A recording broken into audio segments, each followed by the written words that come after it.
Central government September 2019లో corporate ట్యాక్స్ని 30% నుంచి 22% వరకు తగ్గించింది. దానివల్ల సెంట్రల్ గవర్నమెంట్కి ప్రతి సంవత్సరం 1,00,000 కోట్ల రూపాయల నష్టం వచ్చింది. అంటే ఈ 4 సంవత్సరాల్లో సుమారుగా 4,00,000 కోట్లు.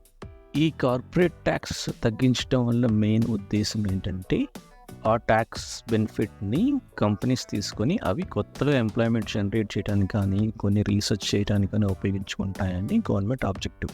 కానీ అన్ని కంపెనీలు ఏం చేసేసాయి, అవన్నీ ప్రాఫిట్స్గా ఎజ్యూమ్ చేసుకొని వాళ్ళ కంపెనీ లాభాలు పెంచుకున్నాయి. రెండో విషయం ఏంటంటే 2021 నుంచి ఇప్పటి వరకు అన్ని కంపెనీస్ వాటి రేట్స్ని పెంచేసాయి. అంటే వాళ్ళు ఉత్పత్తి చేసే ప్రొడక్ట్స్ అన్ని రేట్ని 2021 నుంచి 2024 కంపేర్ చేస్తే చాలా వరకు రేట్లు పెరిగాయి. Recent example Jio and Airtel కూడా మొబైల్ రీఛార్జ్ రేట్లు పెంచేసింది. దీనివల్ల ప్రజలకి చాలా నష్టం జరుగుతుంది. ఆల్రెడీ ఇక్కడ ప్రజలు 2 విధాలుగా నష్టపోతున్నారు. ఆ ట్యాక్స్ లాస్ మళ్ళీ ప్రజల మీదే భారం పడుతుంది. రెండోది నిత్యావసర సరుకులు, నిత్యావసర సేవలు కూడా వాటి రేట్స్ కూడా చాలా వరకు పెరిగాయి.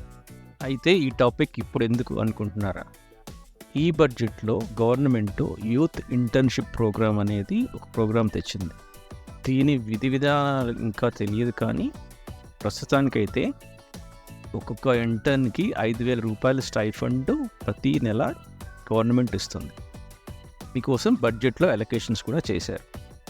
ఈ స్కీమ్లో పార్టిసిపేట్ చేసే కంపెనీస్ కూడా ఆ ఇంటర్న్స్కి 6,000 రూపాయలు అడిషనల్ స్టైఫండ్ ఇవ్వాలన్నమాట. అంటే 5,000 రూపాయలు ఫ్రమ్ గవర్నమెంట్, 6,000 రూపాయలు ఫ్రమ్ కంపెనీ.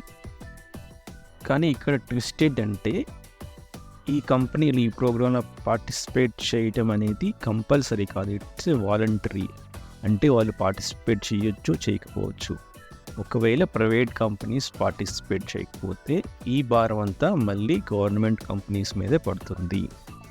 సో ఇవి కార్పొరేట్ కంపెనీస్కి ఇవి కంపల్సరీ చేయాలి, వాలంటీర్ కాదు, వాలంటరీ పార్టిసిపేషన్ కాదు. కంపల్సరీగా ఈ కార్పొరేట్ కంపెనీస్ అన్నీ ఈ స్కీమ్లో పార్టిసిపేట్ చేయాలి.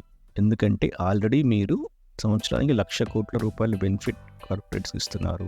ఆ నష్టం పూడ్చుకోవటానికి ప్రజల మీద భారం పెరుగుతుంది ట్యాక్సుల రూపంలో.